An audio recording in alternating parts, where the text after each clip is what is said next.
samjinnarakpada karigumba amata ikoi abhimpagi wada natre film forum oirasu adiga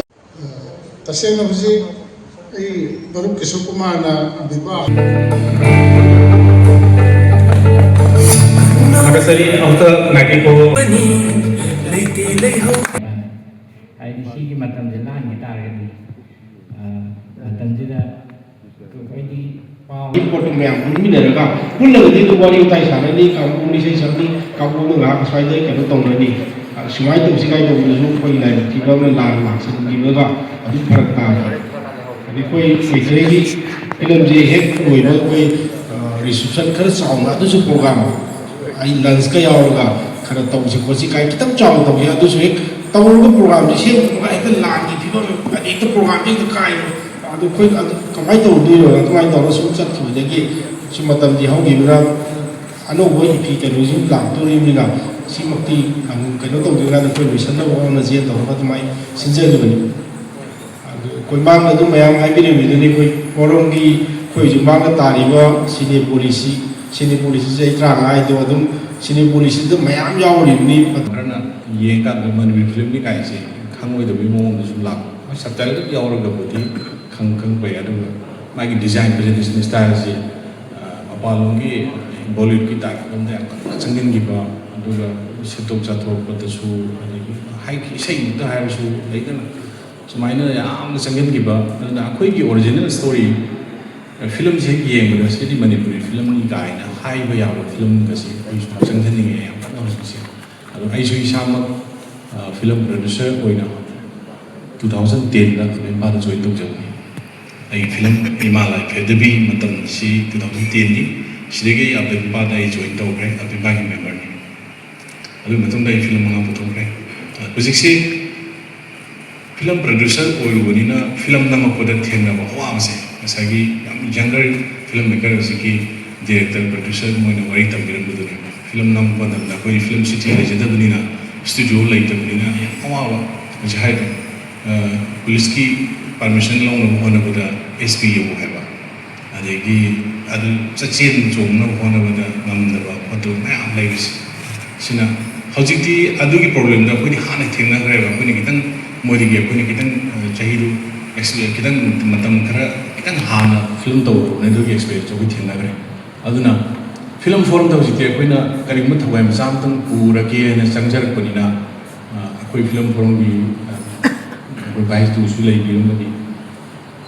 ai na ngam jaba film forum da ge ko na ngam jaba ko na ai gi shama ka thoki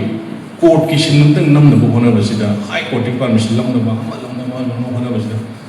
ai nam din nam ro sin ne ai kitang pen ma da di ge han ge na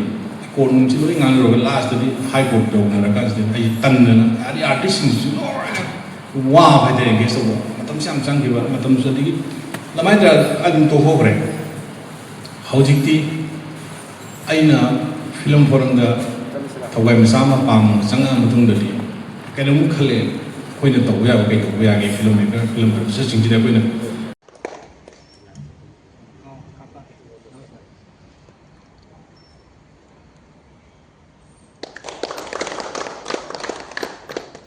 Soul of the Ambimpa. Asi kasari ba dai sing asi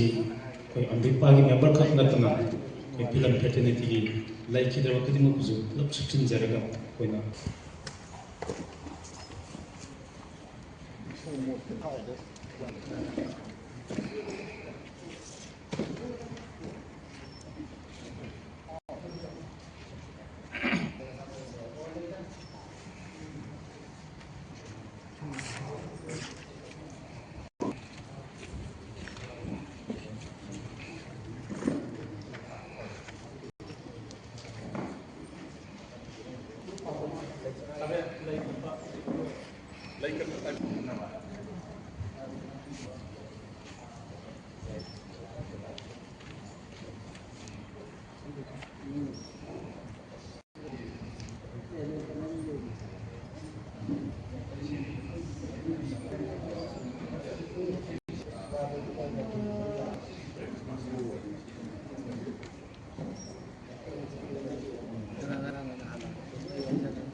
ꯁꯤꯒꯤ ꯑꯣꯏꯕ ꯏꯁꯨ ꯀꯌꯥꯅ ꯅꯠꯇ꯭ꯔꯒꯅ ꯐꯟꯗꯤꯡꯒꯤ poison ꯍꯥꯏꯔꯤꯕ ꯄ꯭ꯔꯣꯒ꯭ꯔꯥꯝꯁꯦ ꯑꯃꯨꯛ ꯁꯤꯟꯕ ꯃꯇꯝꯗ ꯑꯗꯨꯛꯀꯤ ꯃꯇꯤꯛ ꯍ꯭ꯌꯨꯖ ꯑꯦꯃꯥꯎꯟ ꯃꯌꯥꯝ ꯑꯃ ꯑꯣꯏ ꯆꯪꯉꯦ ꯑꯗꯨꯅ ꯃꯇꯝꯗꯨꯗ ꯌꯪ ꯌꯪ ꯂꯥꯎꯅ ꯐꯤꯂꯝ ꯇꯧꯔꯤꯉꯩ ꯃꯔꯛꯇꯨꯗ ꯑꯃꯨꯛ ꯑꯅꯥꯗꯔ ꯀꯅꯥꯒꯨꯝꯕꯅ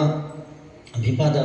ꯋꯥꯔꯧꯕ ꯅꯠꯇ꯭ꯔꯒꯅ ꯀꯅꯥꯒꯨꯝꯕꯅ ꯍꯦꯟꯅ ꯄꯨꯛꯅꯤꯡ ꯊꯧꯒꯠꯄꯤꯕ ꯑꯩꯈꯣꯏ ꯄ꯭ꯔꯣꯒ꯭ꯔꯥꯝ ꯑꯃꯁꯨ ꯑꯩꯈꯣꯏꯅꯁꯨ ꯌꯥꯝꯅ ꯋꯥꯅ ꯑꯗꯨꯝ ꯁꯤꯟꯖꯕ ꯐꯨꯠꯕꯣꯜꯒꯤ ꯇꯣꯔꯅꯥꯃꯦꯟꯒ ꯇꯧꯕꯁꯤ ꯀꯥꯡꯕꯨ ꯈꯔꯅ ꯋꯥꯊꯤꯅꯤ ꯋꯥꯔꯦꯝ ꯑꯗꯨꯝ ꯍꯥꯏꯕꯤ ꯑꯗꯨꯝ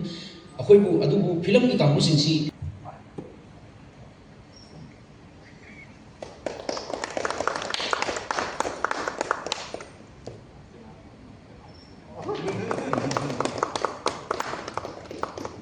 ꯃꯊꯪꯒꯤꯗ